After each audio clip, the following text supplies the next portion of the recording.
And we are live. Welcome back to OnlyFiends play, well, D&D and most things. Today we're going to do a recap of our Sunday session of Waterdeep Dungeon of the Mad Mage. I'm here with Theron. It's Tricky and Theron's recap. Theron, how you going, buddy? Pretty good for a Tuesday morning. Good for a Tuesday morning.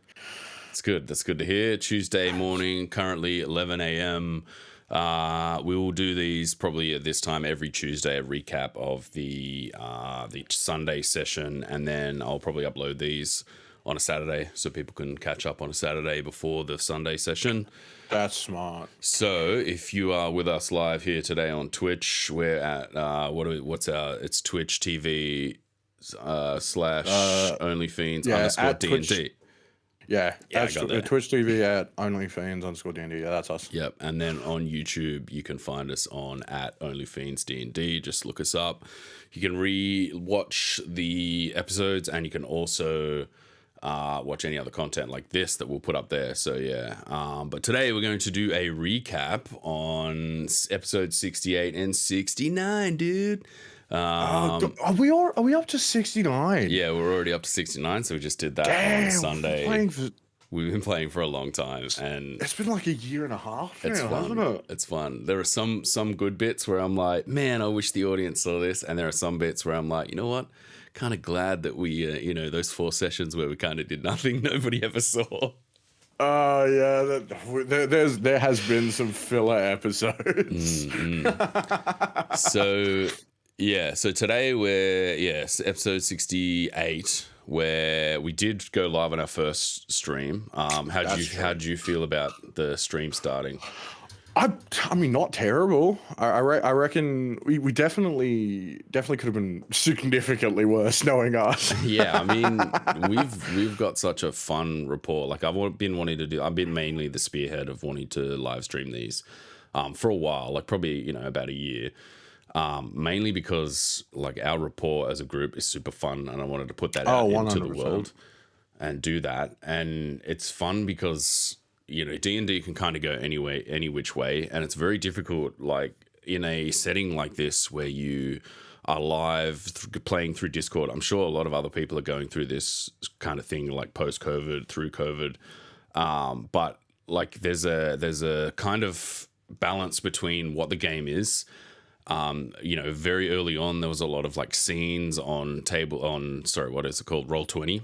Little bit of moving tokens, but now that we started Dungeon of the Mad Mage, there's a lot of like moving of the tokens and moving like these things around.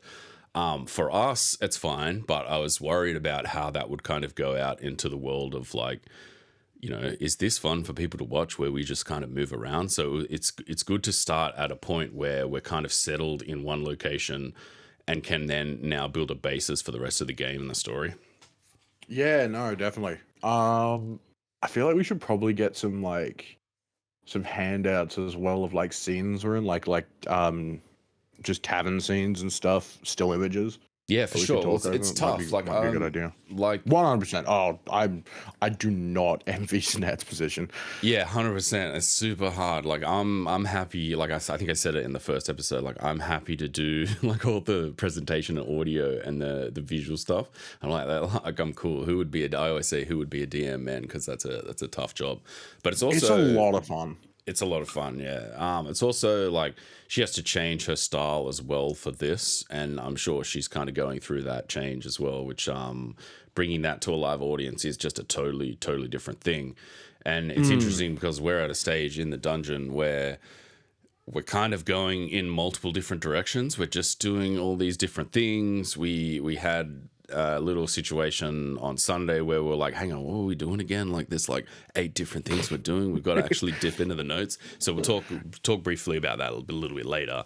But it is a game where you have that interactive ability as a player, right? And that's kind of really the message that I'm trying to get across. And 100%. How that kind of translates out into a viewable experience. It will be interesting. It would be interesting to see, because I think this game is going to change a little bit as that kind of goes along. I hope it doesn't change too much because I do really love how it's been for a long time. It's been such a fun game. You guys, I don't tell my other groups this, and none of them watch this yet. So if they ever come back to this, they're gonna ream me out. But you guys are my favorite. Yeah, no, it's super fun, and I always like to joke with you about, or like trigger you about how I'm the least experienced player. And I know this is the only game I've played, and I'm having a lot of fun. It's super fun, and it's a blast. It goes beyond like moving things and fighting, and like this is what this does, and you do like I'm rolling stealth and rolling dice. Like it goes into like what the characters are. Like I enjoy interacting with like Theron. Like Theron and Tricky are the two original characters from the original game that we started. We brought 100%. We've brought people along the way in and out. But I do feel like these two characters are like the most interesting, and they get along the best, and they like kind of carry the weight of the story. They're very much the ride or dies, which is really good. It's been really fun. But yeah, so in session 68, we had the culmination of getting out of that heist. Let's talk briefly about that whole heist situation. The heist that was a mess. So we what was the name of the gambling tavern upscale thing? The Golden Goblin, was it? I believe. I think it was something like that. So yeah, we had to break in to steal some kind of necklace off a noble woman. Yeah, which Theron was like, why are we doing this? Like, we don't need to do this. And Tricky was like, I'm a thief, man. I need to thief, dude. Like, let me thief. Come on, let me cook. Like, I was like, I'm pretty sure I'm not supposed to do this. Like, this might end badly for me. Yeah, so we were doing that. We ended up breaking in, and then our fishman, who's no longer here, yeah, R.I.P. Fishman. He got him. So after a bunch of my ADHD's killing me today. After a bunch of like, we played some card games, didn't we? There was some like gambling stuff. So after some gambling stuff, and then Rykett went upstairs to go meet with another cleric, and that was a whole thing, but we didn't really find out about it until after the fight downstairs. Yeah. Back to the fishman. So the fishman got caught and went downstairs and kind of got thrown into an arena. So the rest of the group rushed off to find him. We ended up getting gladiated right down the bottom in the basement, fighting two fire giants. Yeah, two fire giants, and what I can't remember what the other things were. It was something else. There was something else, but I can't for the life of me remember what it was. Yeah, and super fun fight. It's always like the fights where you like absolutely use everything. Like you're just like everything. Like I'm so spent. Like what do I do? I've got one spell slot left. What do I do? They're always the super fun fights. But obviously, like every fight can't be like that. Otherwise, no. You would just have one fight per rest, and then it'll be like, okay, I don't want to fight again. Like I've used everything. Yeah, I burnt probably a good 70% of my stuff. I burnt all my healing. I burnt most of my spell slots. And the fabled 158 damage hit on that fight. The fabled 158 damage. Oh yeah, because we use crunchy crits. Which for anyone who doesn't know is a kind of homebrew rule that a lot of tables do end up using, where you instead of when you crit, instead of rolling like double dice or just taking max damage, you take the maximum number the damage could roll, the dice could roll, and then you roll normal. Yeah, and add that together. So what's the other version? So regular D&D crits is just double dice. Double the dice. So you roll the dice and it's doubled. No. So you take the number of dice you would roll and just double the number of dice. So if it was like a D6, you'd roll 2d6. Oh, right. So for example, like my sneak attacks are like 6d6 at the moment. You would roll 6d6 and then 6d6 again. Yeah. Okay, yeah. So that's normal. That's normal crits. But you've never played with those, have you? Never played with so normal crits. I've always played with like, what are they? Crunchy crits, powerful crits. Crunchy crits, yeah. Powerful crits, crunchy crits, yeah. I still always get it wrong. I've still always seen there going, all right, I've rolled the dice. Like somebody help me. Like, what do I do again? Oh wait, yeah, okay, yep, cool. So it's good for sneak attack because you get like 60. Yeah. What am I up to? 6d6 now. 5d6 sneak attack plus the weapon. Yeah, So essentially, it's like what 6/6 is a 36 minimum damage. Then like what the roll was, right? Yeah. So it feels real good when you crit. Yeah.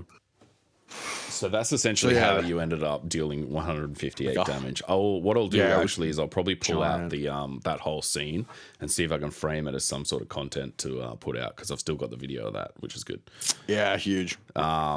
So that was a great fight. Continue explaining the fight. What else? What happened So next? we fought it. It finished, and then that player unfortunately left the game after that session,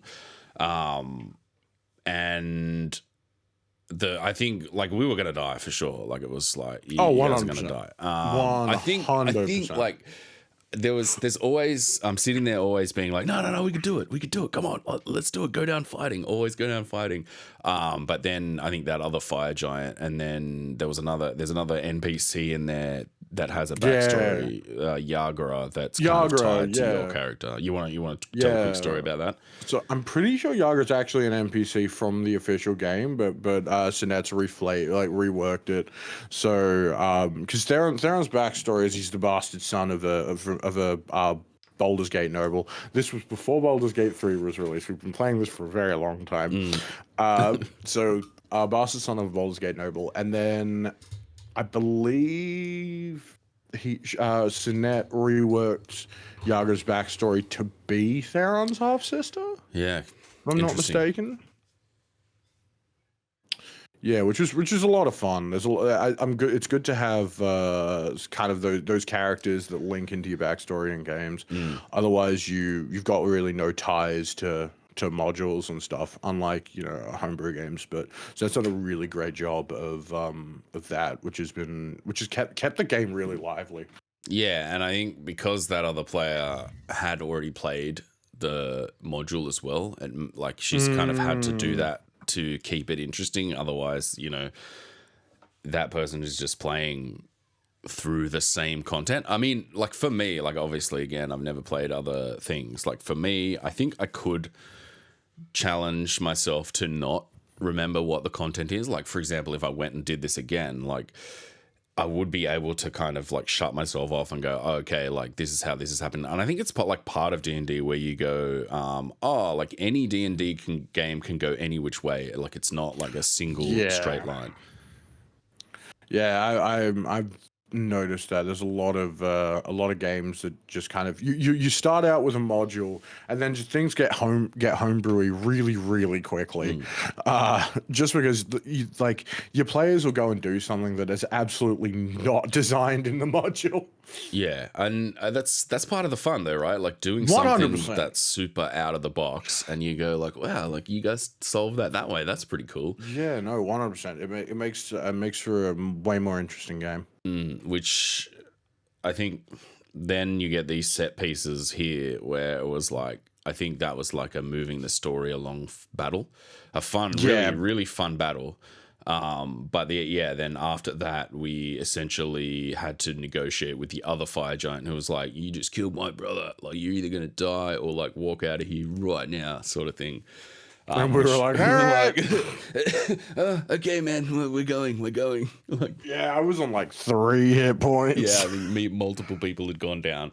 Well, basically, I was like, all right, but I was running around trying to like stabilize people nonstop. It was a fun fight. Maybe we'll put up that fight later. I'll try and dig out. Yeah, that's not a bad idea. But yeah, super fun. So after that happened, we essentially had the main part of the heist where we were smashed into a situation where an assassin had killed the ambassador's sidekick, that Rykit. That's right. Rykit was kind of like, there was a whole like arc that could like, they could have had some exposition, some story, talking through. I think they were in the same order or something similar like that. No, I think they were just both clerics. Yeah, possibly. There was some connection there, but it was just like, nope, she's dead. It was like, okay, cool, no worries. And I think that was wild. Tricky did pick up her spell focus too. I think I've got it here. Oh, really? I've got it here in my thing. Yeah, 1 spell focus. To which Riker was just like, excuse me. And it's just like, yeah, she doesn't need it. It's all good. And he was like, no. And it's just like, yes. And then I walked out. I was like, I'm taking it. And I don't think he was happy about that. But I think Ryan's forgotten by the time we got back around to it, being honest. So I think, but that's okay, because like this will be interesting. Yeah, I've got it here. Spell focus of Armara of Valentir. So it'll be interesting if that comes back later, and I look at this focus or like try and do something with it, because Tricky is an arcane trickster, so he does have kind of magic in his history, in his lineage, and in his play style. So it'll be interesting. Let's see where this goes. Hopefully it goes somewhere. But it was just like, right, it was just like, absolutely not, and I was just like, yes, I will be taking it. Sorry. So it was funny. So then, yeah, we ended up rescuing the ambassador. I always want to say princess. I don't know why. It's like Mario. And then we found out that there were these clay golem things. So the construct things, which we have fought these things before. Golems. Well, Theron hasn't fought these things before, but the rest of the group has fought them before. And a really, really cool, interesting character, in that they are a magical construct. They don't have mouths. They can cast spells, and they're kind of like a programmed automaton. Which is one of like D&D can have like anything, right? Like it can have multiple different magics, like what's artificer style stuff, potion-y type stuff, chemicals and that. Like it's interesting that these particular characters are like an interesting homebrew. I'm pretty sure they're homebrew. Like they have to be, right? I didn't get that confirmed from the DM, but I'm not sure. There's like I feel like they're probably based off something. Like they've got a stat. There's probably a stat block that's based. Because I know when I do a lot of my homebrew, I do a similar thing where I'll take an already existing creature, maybe reflavor a couple abilities, add something, take something away, and you get something that fights completely different. So I feel like it's in that realm of monster. So what is she wrote me a little blurb here. They have a directive programmed into their code. They're hard to come by, so not anyone in the street can have them, and they're very much. I think she sort of said it when we were fighting them originally. Like they're at the docks. Like, you know, they're at like lower class like level. They're like very much expensive and an upper class type thing. Which we should go to that Tinkerer's Guild. Yeah, we should actually. That's another plot point. The one we got. That was a fun time. Yeah, I can't remember, but what was the boat? There was a boat, right? And it had such a cool name that I was just the boat in the bottle. Yeah, I think the boat is like a model in the bottle, but the boat was an actual real boat. I can't remember. I'll have to look that up. But these things were tough, man. Like they were hard to fight. In the original fight, there was 4 of us minus yourself.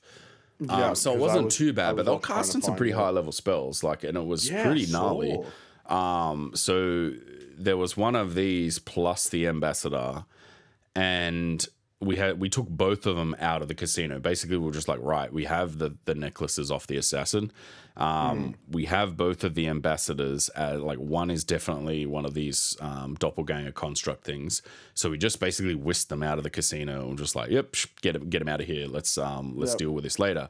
Which is where kind of the session 68 started. Was we finally found out. I think it was like a 25-30 minute like one of those D&D things where like, well, we've exhausted all avenues. Like we don't know which one's which. Like, and that's it. Like you're gonna have to like the DM's gonna have to like basically knock us on the head with the plot and move it along.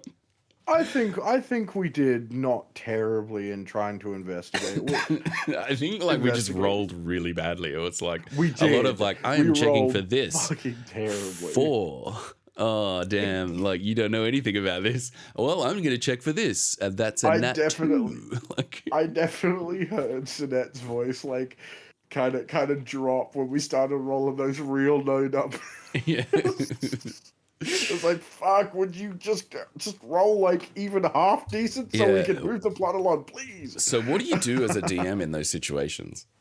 So me personally, there's always the Deus Ex Machina route, which is definitely what we got. We got the it's sick of being tied up, so it's going to attack you, which is never the worst option. I personally try to avoid it. I'll try and promote creative problem solving. Like, because we know they're made out of clay. So if I was in the situation, if one of you guys had tried to cut one of them, to see if it was like blood or clay, I would have gone, yeah, it's clay. You found the right one. Yeah. So in this situation, we kind of knew one of them was it. Absolutely.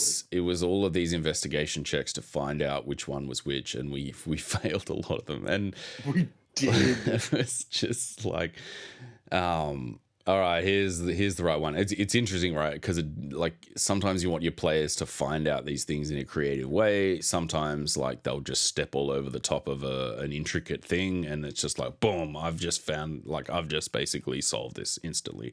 And I'm sure as a DM, you're like, oh man, like I wanted this to like, go out a little bit longer for the sake of the story and kind of the exposition of the plot, right?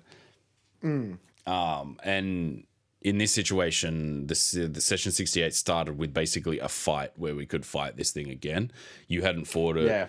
We had Ramadril, the bard, come back to his, or the character's, her first session back after some like long-term health problems, which then I think she got to cast a couple of spells, and that was about it. That was quite cool. And then our other new player, which is a bard, Bardlemaster. Yeah. He wasn't there to start the session, so she had to do like a bunch of things for him. It's fascinating, right? Because in that first fight against the assassin, where the Bardlemaster was there, like he was doing a lot of like trip attack, like a lot of these like unique little intricate things that as an inexperienced DM, like it must be tough to deal with. Like you're just like, okay, like, trip, he's got to fall over. Okay, now he's got to get up. Like all these like things that aren't just eye attack and hit for this damage, right?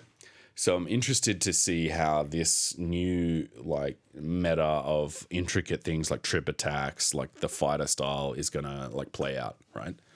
I'm definitely looking forward to it, to whatever it is that James plans to do with that character. It seems interesting so far. And I think his character in general is a juxtaposition to our, like how long we've been adventuring and how chilled out we are about some certain things. It's like, another thing's happening. Yeah, we've been doing this for a long time. It's all good. Which is hilarious because like our players have only been doing it for a month, maybe 2 months, but it has just been chaos from day one. And like with the orphanage thing. Yeah, that's a story we're gonna have to tell for sure, because that's hilarious. We're gonna have to do that, aren't we? But also I think for Tricky and Theron, like they're both pretty like self-aware, not like arrogant but not arrogant characters, and then to have confident but not like arrogant, right? Like they're confident. Yeah, you can be confident without being arrogant, I hope. And it's interesting because Corin seems very arrogant, which I think is an interesting dynamic to throw into this group who's quite settled. Definitely not a bad thing. Because there was it's an interesting character. There was like he tried to open that door, just to go back to that. They tried to only took some damage, and it was kind of like a reminder of like, oh, there's a rogue here. But also as a new player, you're like, I want to do things. Like, can I do this check? Oh. Like, and it was just a reminder of like, oh yeah, like there is a new player here, and that you have to pat him on the back and you just go like, oh, I'll do the checks. Like you've got a skill guy here. But it's fun that she had to like pilot him to start with. I think that fight could have started and like gone a lot more different if she had have just been like, you know what, I'm just gonna throw his character at this thing. And like the other thing you and I need to talk about is this glaive situation, man. Like you have swapped a sword and shield basically for a glaive as a explain. Tell us a little more about it. Oh, you just want to know my build? So just explain the backstory about how you were like sword and board and now you moved into glaive. For a really long time, Theron was sword and board. A lot of fun, really like that. But I finally got to a high enough level that I have access to get the Polearm Master feat, which is if anyone even half experienced with D&D knows a paladin with Polearm Master and Sentinel is a fucking menace on the table. I'm gonna admit openly, I'm a little bit of a power gamer. I've absolutely run everything by Sinet, and if it's too much, I promise to make it let me know so I don't ruin anyone else's fun. Yeah, hey, I think you're self-aware enough to know, like, maybe just chill out a bit.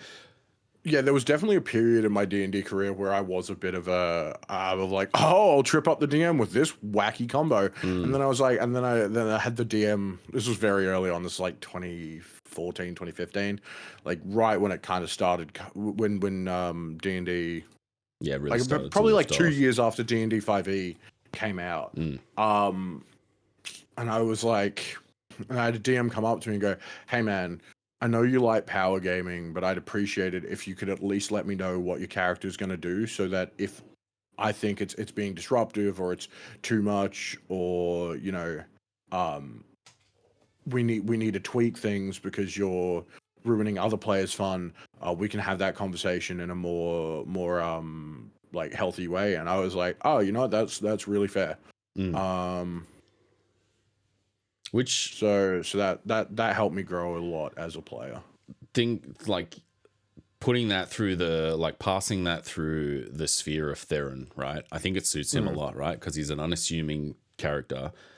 If you're looking at him and playing with him side by side as like someone who's allied with him, he's a very unassuming, very switched on character. But at the same time, like when he does these crazy feats out of nowhere, you're like, oh yes, like so good.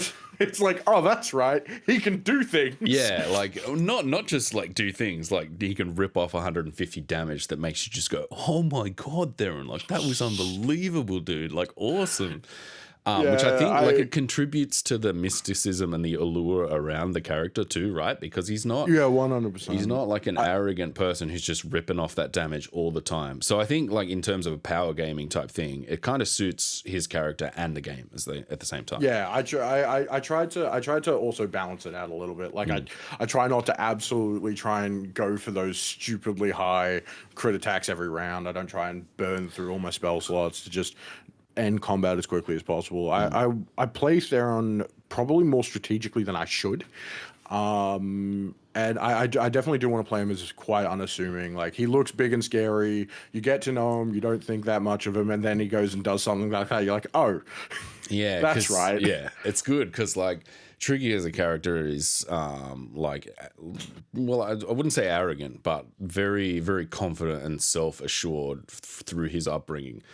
And like very much a character. Like, have you ever had like when you were growing up, did you ever have the friend of like you could just stand behind and just be like, oh cool, there's a tough situation here. I know I've got that friend who can just like rip off 150 damage, and I can just stand behind it and just be like, you're gonna feel the wrath now, aren't you, buddy? So that's like I think very much how Tricky synergizes with Theron. Like that's how 100%. Theron's the guy that Tricky can stand behind and be like, you want to get. I play Theron. Yeah, you go. I think I play Theron as quite insecure, actually. Because he doesn't think much of his powers. He's very, very like, I can do this, but I don't feel great. Oh, it's not that he doesn't feel great about doing it. It's that he doesn't feel competent, even though he maybe is.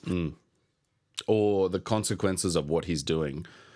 He's always thinking about them, right? He's always thinking like, oh no, there's a consequence. Like if I have to kill this thing, there is a consequence to it, right? Good and evil, that kind of thing going on, which I find fascinating in that character. And it's super fun to be around as a rogue who's like plays a crossbow rogue and can sit back and just be like, you want 150 ripped on you? All right, let's do it. Theron, you're up, son. Let's go. Like, which is it hasn't happened a lot. Like it's happened a few times, and I think that's Alan Sauce the man. Yeah, Alan Sauce the man. Which I think like synergizes super well with that character.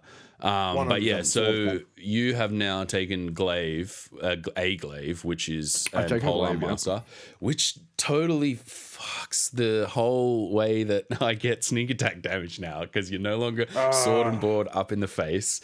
Tricky has to rely on other people now to get in there. So hopefully I like the addition of Corrin. Corrin's going to go in there and start doing like battle master things and like tripping and grappling and doing that sort of stuff. And we'll get that. I definitely can get within 5 feet if you need. Well, I just I like Theron to make his own decisions, because I kind of like that he's self-aware in, like, you know, some people play tanks where they're like, right, who am I standing in front of? Who am I putting my shield up against? I want to tank this. And that's fine. Some people play it like that. But I kind of like that Theron's like, oh, if I have to do that, I will. Or like he assesses the situation and he goes, do I need to do this? Like, come on, man. Like, I'm like really damaged right now. Like, dude. And I like that in that character.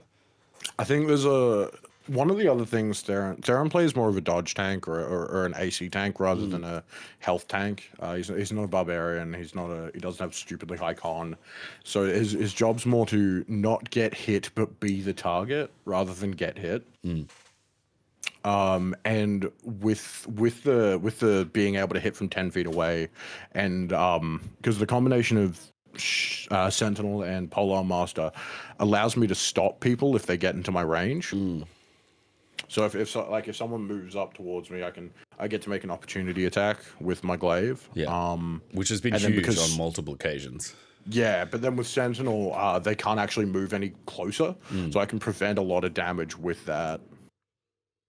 Yeah, that Sentinel feed has come in clutch so many times. It has. I've missed it a lot too. There's been a lot of times where I've gone, oh, that's right, I've got Sentinel, don't I? Whoops. We haven't played in a couple of weeks and I totally forgot how to do that. Yeah, I remember. I think at the start of that fire giant fight, I took like 3 hits that I could have uncanny dodged or evasioned. And so I took like 40 damage where I just didn't have to take damage. And then probably about, half an hour into the fight, I was just like, oh my God, I'm so dumb. I've totally forgotten how to play this class. Like, God damn it. Like, yeah, no, which is happens. Always fun. Definitely and for me, I feel like if you forget something, then like too bad. Like, whereas like Sinetsa is a very generous DM. She'll let you go back. But like for me as a player, I feel like if I've forgotten something, I can't just stop the game and be like, excuse me, like I could have uncanny dodged that, so I'm going to do that. Like I'm like, no, I forgot, I'm dumb, I've got to wear that, which is also a good dynamic as well. Yeah, I don't mind either way. Like sometimes you want to let the player do something, especially if it's like death. If it's like I could have uncanny dodged that and survived, I'll definitely personally let my players come back and do that, and that's very, very generous with that, which I appreciate a lot. Games are a lot of fun, which is what we're trying to say. Yeah, 100%. If you ever on the what's it called? Let him cook. If you're ever on the YouTube channel, just remember to shout out Nonverbal, shout out the DM in the comments. Yeah, none of this would be possible without her. Legend for sure. So back to the culmination of that whole killing that. No, he blew up, right? He blew up in the room, destroyed half the room, and then the ambassador was trapped under rubble. So I saw this opportunity of like, oh, cool, I'm gonna save her for sure, because one good deed hopefully will prove to like provide another in return. But ultimately she wanted the necklace back because there was some sort of connection there, and it was like some sort of important thing. And I think if she had not have sort of said, no, it's important, I'm not going to tell you what that is, right? Like I was right there thinking like, I've saved you here. Like I could have just left you to die and taken everything. Which, in hindsight, we probably should have done that if we wanted to finish this thing properly. But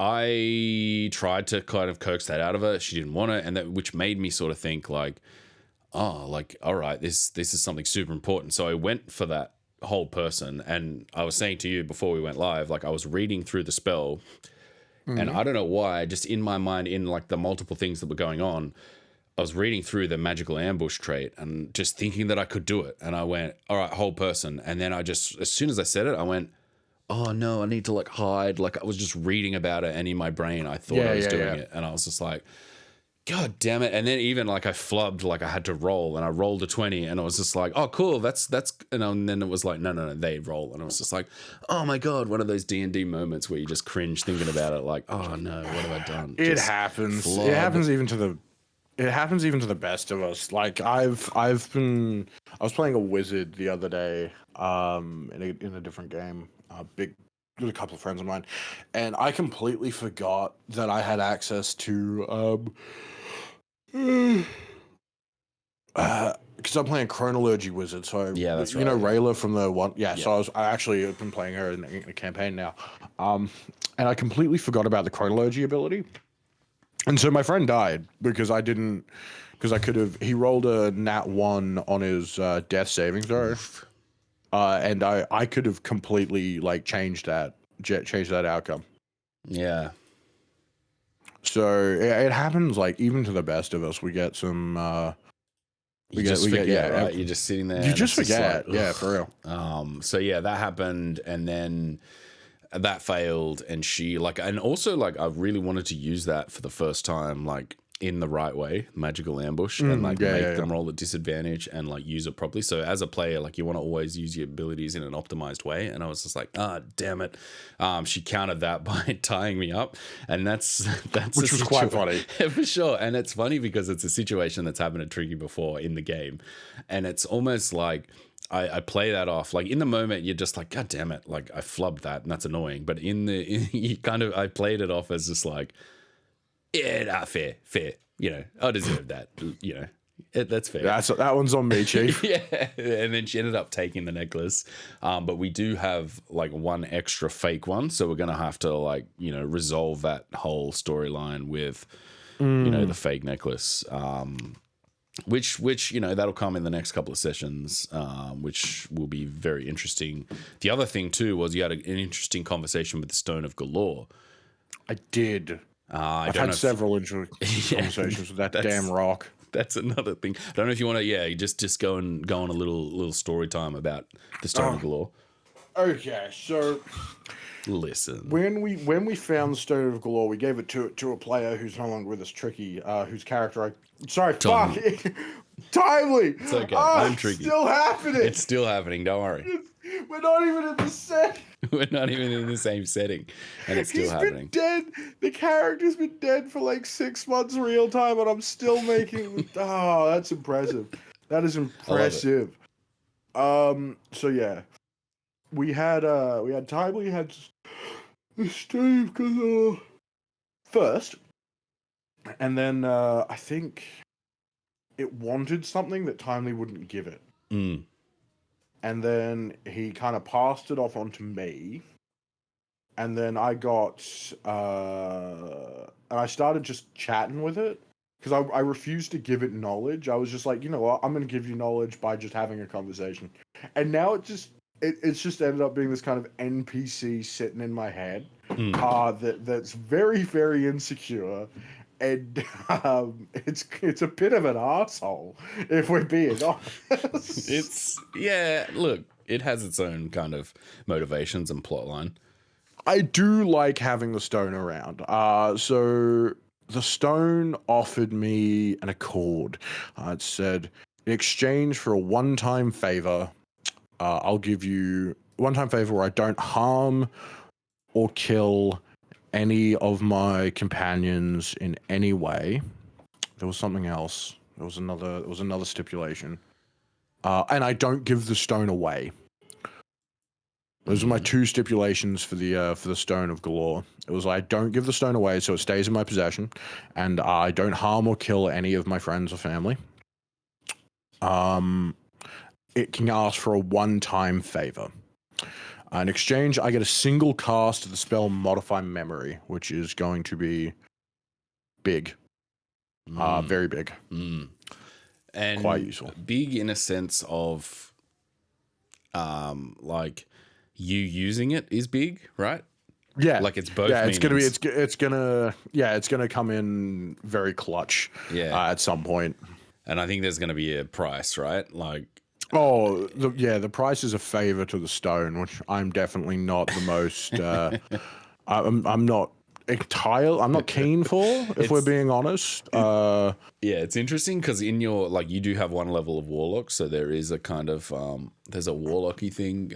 There's a lot of temptation. Yeah, I'm thinking interesting. No killing of companions and family members. I wonder where this is going a little bit. Yeah, I didn't want to add too many stipulations, but I wanted to make sure it wasn't going to directly and immediately negatively impact the party. That was my major concern. If it impacts the party negatively in the long term, then that's is what it is. But I wanted to make sure it wasn't going to make me turn around and kill you, because that would hopefully be not. good. But yeah, let's. I'm waiting for this warlock arc to start, so it hasn't started yet. I don't know if I'm going to take any more levels in warlock. If I'm being honest, is one enough? As a player, is one level enough for an arc? One's enough for me. Yeah.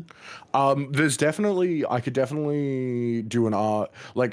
I don't necessarily have to take levels in Warlock to gain power from the Warlock Pact. If Sinette wants to roll it in that route, where I, rather than actually just straight up taking levels in Warlock, I gain maybe magic items or something else, or just the idea of power, just something, rather than taking the level, because I don't really want to take any more levels in Warlock. I like my Paladin levels. I like my Smites. And we're at such a high level that, if I'm being completely honest with you, there's a lot of stuff I feel like I'm going to miss out on if I take some Warlock levels. For sure.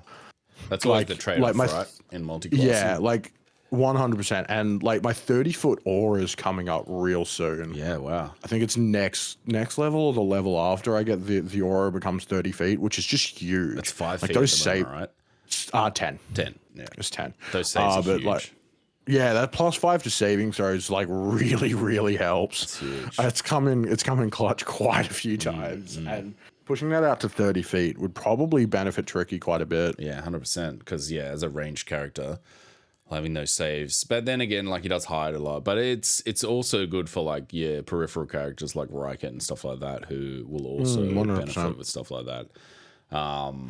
So yeah, no, interesting. The stone, I think, has played more of a part than it would mostly, I think, in most campaigns of Waterdeep, because it is an item of the the book, right? The actual codex, it definitely what is. they call it, compendium. It's a part of the actual lore. But I think we've more used it as a just fun little plot device. Fascinating. So yeah, one modify memory for that. That'll come in handy later. And then crossed. you were rubbing it with popcorn. It wanted popcorn. It wanted chips. No, it was popcorn, because I think the whole joke was... No, it didn't know what popcorn was. Oh, right. I thought the whole joke was me failing so hard made it want popcorn, because this is beautiful. I want some popcorn. I think it might have been peanuts. Yeah, maybe. It was something, because I know it didn't know what popcorn was. So then that became a whole little side quest to find popcorn for the Stone of Galore. Then the double entendre of rubbing popcorn all over it, which was funny. And then it got really insecure about its skin, because even though it doesn't have skin, because it's a magic rock. So then Ramandril had a little Ramdriel, our other character who had some IRL issues, had a little set piece where they went off screen, and unbeknownst to us during the game, we were like, oh cool, we're gonna have to our path has been revealed to us, we have to go forward and find this character, but they have got some other IRL stuff going on, so they're gonna be that was basically them walking off screen for just a little bit longer, and they'll be back in the new year, which is good, which is great to hear that they're recovering well. I would say so. And also, hopefully you're right. Which closed out that whole episode, which brings us back to Sunday's episode, where the start of that episode was a little bit of what are we doing again? I can't really remember. I need to check the notes. I was quickly scrolling through the notes trying to find exactly what we're doing down in Undermountain again. Now that we've lost a couple of players and there's a few things going on. Yeah, I think there's a lot of, because we've lost a lot of players.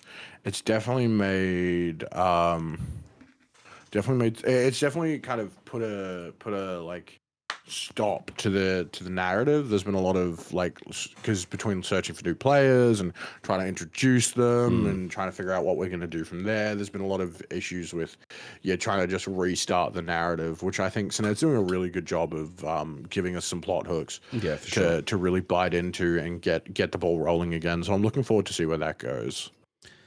And that was the first part of that episode was what are we actually doing? And then we were given rather a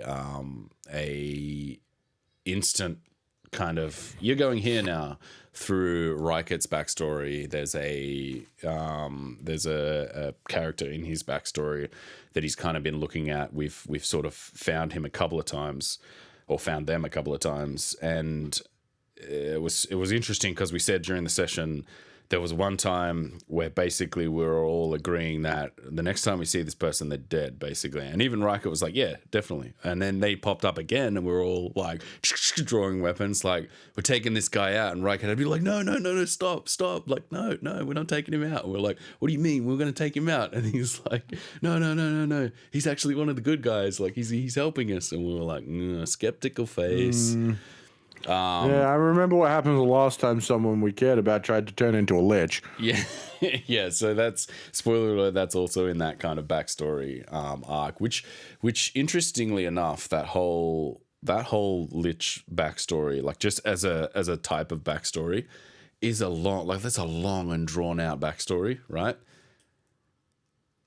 That goes so deep, like, to become a lich, you have to do so many things, like, and you have to become so evil that, like, imagine as a DM having to, like, write that in. That's so crazy, right? Yeah. So I mean, you can definitely write it in as, like, something they're trying to do, but it's never going to quite be successful. Yeah, 100%. Like, the shorting of that story is like you have the person go down that and then save them at, like, a quarter of the way in or like X amount of way in. Yeah. And that's like the story. The story wraps up and they're like, oh, okay, I shouldn't have really done that, blah, blah, blah, et cetera, et cetera.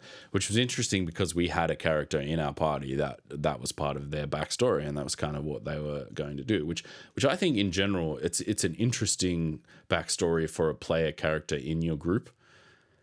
Because as a group, you have to wrestle with the good players that are like, I don't like that. That's evil. I've always found that to be evil. I don't like people doing that. I don't want people to do that. So there's that conflict aspect. But then also, like, you're in a party with them. So you're like, we're doing things that are bringing us closer together as an adventuring party. And 100%. You kind of have to go along with that.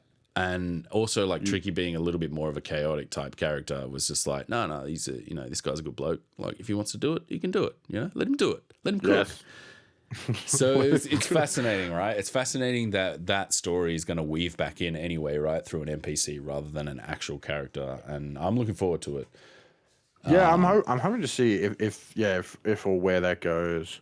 Because it's always like, in my brain, I'm always like, eventually you have to fight that person, right? Right, and that's 100%. a huge plot point, huge for the character that's involved in it, like massive like implications on the game itself, right? Because if you have to fight a character who's becoming so evil, like that's a whole D&D trope that you got to go down. That's, I don't know, it's full on, right? Which 100%. So it'll be interesting to see how that kind of resolves. We did go on a search for that character. We had seen them before. You sent me on Roscoe. You resummoned Roscoe. Let's fucking go, Roscoe. Yeah, Roscoe. Roscoe's the best, man. I love Roscoe. Roscoe. I do love Sparkles, but Roscoe is the goat. Roscoe is the goat. You'll have to do an episode explaining about your steed. Oh, God. Sparkles, yeah. Fine rolled steed. we rolled like a fine steed. I rolled a 100 and got Sparkles, who's a unicorn. And I haven't seen Sparkles in a while. Yeah, you need to roll 100 to get Sparkles back. I'm not sure what I need to roll. Oh, that's right. She put it in the roll 20. It doesn't actually show me what the rolls are. It just shows me Roscoe. How do you feel about that? Not great, because I really miss, I don't even miss Sparkles for her powers. I barely use them. I miss Sparkles for the attitude, because it was hilarious. Yeah, it's a good character. It's a well flavored fine steed, right? Because fine steed can be anything. It can just be like a horse, cool, yeah, no worries. And I'm sure it can take any form, but I actively tried to summon a unicorn. Yeah, because we needed a unicorn. Is it an actual like the carrot, like the stat block is a unicorn? It's a variation of the unicorn. We turned off some of the abilities that were a bit broken, like the twice a day heal and the teleport. It was most. I think she still had access to. She had access to cure wounds once a day, and she had access to pass without trace once a day. Yeah, that was good. Pass without trace was good. Yeah, and I think that was about it. I rolled a few 40s from that, which was good. Yeah, the pass without trace was fun. I think it was the only thing that like got Theron to be stealthy was hilariously a giant horse. That's right. And I think we ended up giving you didn't we end up giving you Mithril as well? We did. And then I'm not sure what happened. What ended up happening to that? I gave it to Ramon. That's right. Yeah.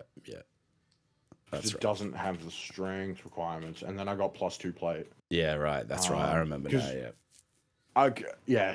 So but I'm up. I think like early on in the game, you're like very, oh man, stealth. Like, oh, we need to like make sure this, we're very low level. Watch out. But then when you get to like level 8, 9, you're just kind of like, stealth, whatever. If things come upon us, we can fight them. Like we're a little bit more seasoned here. We can take them on, which is good. I've got a +3 to stealth, which isn't terrible. Stone of Galore. Shout out Stone of Galore. Shout out. And then it gave me some extra proficiencies. Shout out to Sparkles too. Hopefully she comes back eventually. Yeah, shout out to Sparkles. Dude, I completely forget. I've got like all the fucking magic items. I've got the iron flask. Yeah, that's that good. I just never use. Well, it's come in handy, right? You had Zaraj in it, right? Yeah, we had Zaraj in it for a really long time. Until you and then I tortured him and cut his head off. Yeah, until that was a very dark moment of just like, oh my god, Theron. Like God, yeah. Geez. No, it was rough. It was rough. But we do, spoiler alert, we won't talk about it on this episode, but yeah, spoiler alert, we do have a plan for that head. So yeah, we'll talk about that later. We'll tease that out over time. Oh God, yeah, the fucking head. Yeah. So then we dug into Ryket's backstory a little bit with his Order of Azuth stuff that's going on. He's a very devout Order of Azuth member. My thing just refreshed for some bizarre reason. Which, I think it's interesting, right? Because you and I are very much outcasts, and it's just like, outcasts, you're outcasts. Okay, outcast stereotype, that's how you play. That's just how it is. And then I feel like with Ryket being kind of like ousted from the Order of the Zuth, like it's a massive moment for him as a character. Yeah, 100%. And we're all like, come on, dude. This is just, welcome to the club, man. Yeah. You and I just kind of alleviating that a little bit with just humor and like, oh, well, man, like, it is what it is. You're one of us now. Out of one club into another. Yeah, pretty much. So, I think at one stage we were like the daddy issues, the group of the daddy issues where we had a lot of assassins and stuff after us and stuff. So there was a threat of magical assassins or some sort of thing coming after Ryket, but I think like him being kicked out of the Order of the Zuth and following his backstory, Heskin, will be a way to kind of tie that sort of stuff back in. And then we had a little stroll down the main street. I think, what did he drank some crazy in true OnlyFiends fashion, OnlyFiends party fashion. He drank something crazy and turned like drunk / high. Yeah, I think he just got like he got spiked. His drink got spiked. Nah, he wanted that drink. He took it and he drank it. Oh yeah, that's right. So only he knows what he's affected by. I think it was euphoria or something. Yeah, it's custom effect, which is nice. Yeah, which is interesting. So he went running down the street like yelling for Heskin, which I thought in the moment was hilarious. Like I'm like, this is so hilarious. He's like, what? But then you kind of realize, oh yeah, we're in Skullport. This is actually kind of a bit stupid, but at the same time, it's a funny moment though. Oh yeah, 100%. And then we got what's his name? What's his fucking Yes, name? Nestor Pravash. Nesta Pravage. The Return of the Dawnbringers. So we'll this is our last little segment. We'll talk about the Dawnbringers before we bring it to a close today. Let's set us up with the original, because I do believe you spearheaded the original encounter with Nestor Pravash. I did. And I can't remember what happened. It was very early on. I think it predates the audio of the sessions too. Yeah, I remember they were like looking for help, and we were like, oh, we're adventurers, we'll go help. And then it was like, we need you to spy on this this guy named Vincent, who I believe we'd actually hired to find someone just before. Dravira, because Dravira went missing, so we already hired him to find Dravira. That's a whole other story. Then, oh god, yeah. So that's a whole thing. So we hired him to find a friend of ours who was running our tavern. And then they were like, hey, we need you to spy on this Vincent guy. He's maybe a demon. And then he turned out to be a demon, but also a pretty stand-up guy. So we were like, fuck you. We're gonna take your magic items and we're gonna not help. Yeah, which, I mean, thinking back on it, right, it's probably the right thing to do. Like, it's one of those moments where it's like, here's two characters. The DM is presenting you two different characters. Which one do you side with? And I always felt like we sided with the right person, right? In Vincent. I think we did, yeah. Vincent's great. Vincent's, I think, a canon character in the original, like, Waterdeep Dragon Heist module, maybe. I think. I have no clue. I think he is. Vincent Trench is. And it's interesting because like those can always go like any which way, right? It could be a friend, foe. We could have sided with the Dawnbringers and like taken him down. He's a like powerful Rakshasa. It was shown to us multiple times that he was very powerful. I think I tried to stealth in and like sneak invisibly and try and find some things in his study, but it was found very quickly. And then I think we had that battle with when we had to find Dravira. I think she had to very quickly, like, I think it was a plot point that she was trying to get Dravira out of the story. And then we very quickly had to, she had to rebuild an entire section of the story where we found Dravira. Because we were like, no. This person helped us. We aren't just letting them die. Yeah. Which I think she did a great job. And I remember I was very, 100%. Very inexperienced at the time. And I thought it was super cool that these high-level people were coming to help us.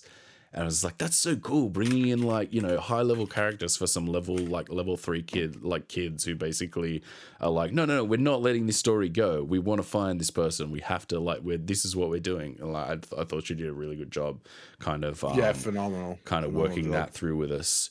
And then the Dawnbringers basically just disappeared, and there was another closed up shop. Yeah, there's another fabled NPC which basically they beat down and broke his mask, which is one of the reasons why we're down in Undermountain. Blindrick. Yeah, Heinrich, the shopkeep. They basically beat him up because he, I think, dispelled some of the magical like things that were going on with the items that we stole, well, technically quote unquote stole from them.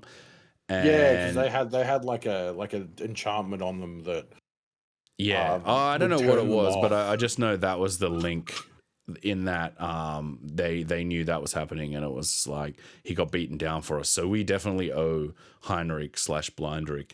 We do. We're finding his mask, or like the shell, the beetle shell or whatever that we're finding. Is there no magic items that could give him true sight that are like less less dangerous than going to level 20 of this fucking dungeon? I mean, it's good.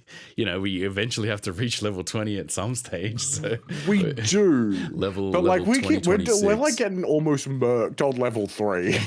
But hey, man, I think like, is there I don't know if there's like a level not requirement, but like a level, like you should kind of be this level at this, like it's one for each of the level. Is it? Interesting. So we're level 3 and we're already level 9.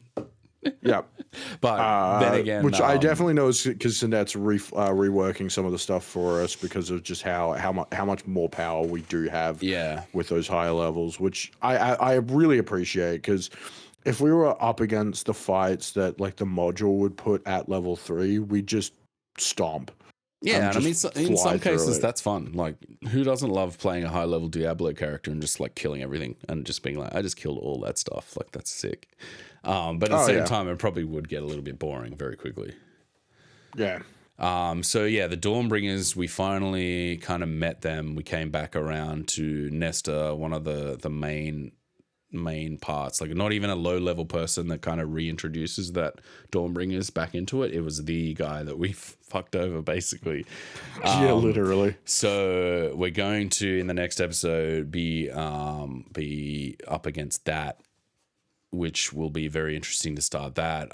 She did write me a little blurb on who the Dawnbringers are. I do believe they are a homebrew faction. She can help us on Sunday if that's not true, but I don't know. Yeah, I'm not sure. They're an old order of monster hunters that got their origins from a group of adventurers who are of Vistani heritage. Sorry, I can't read. And have since spread a bit.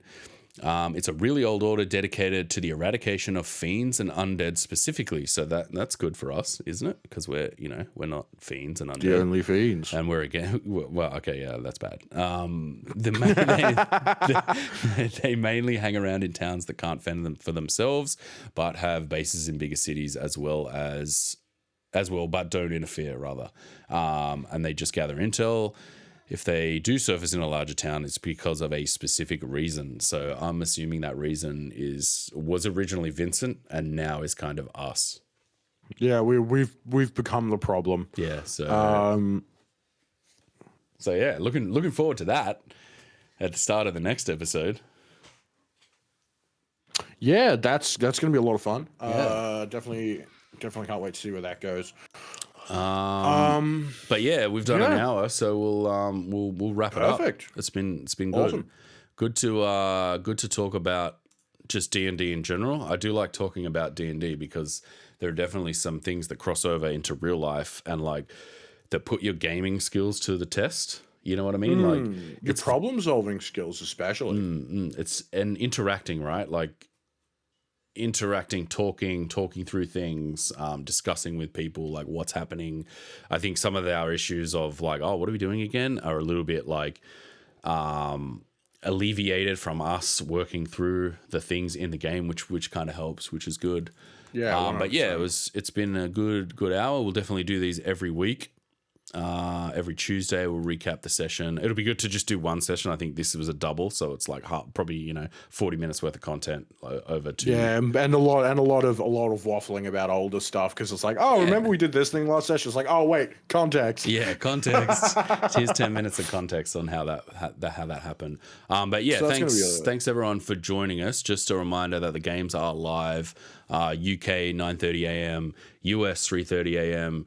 South Africa 11:30 a.m. and then Australia Sunday nights at 8:30, which is where it's streamed from out of Australia. And then our recaps are going to be 11 a.m. Australian Eastern Time, which is unfortunately 12 a.m. in the UK, but 4 p.m. if you're in the US. You can find us on Twitch at twitch.tv/onlyfiends_DND. So definitely come along and watch us live if you can do that. We are on YouTube as well. We are putting the replays up every Thursday to premiere, and then we'll put this little podcast, recap podcast, up on a Saturday just before the Sunday game at OnlyFiends DND, all one word. And yeah, anything else you want to add, Theron? No, just it's been my pleasure. I'm looking forward to doing it again. This will probably help with my memory if I'm being honest. 100%. That's also one of the main reasons why I was like, we need to do a recap, man, because like I just forget everything, and like even like reading and ingesting the information sometimes just doesn't work. Like, so I'm notoriously bad with names. It's impressive how shit I am with character names. It's good, because I like turning that into like, oh, what was his name? Fucking Fling Flong. Yeah, Fling Flong, like stuff like that. So it's always good. Like you can turn it into a positive. It's excellent. So and we'll catch everyone Sunday and take it easy. Yeah, take it easy, buddy. I'll talk to you then as well. Good night, good evening, good afternoon for our international viewers.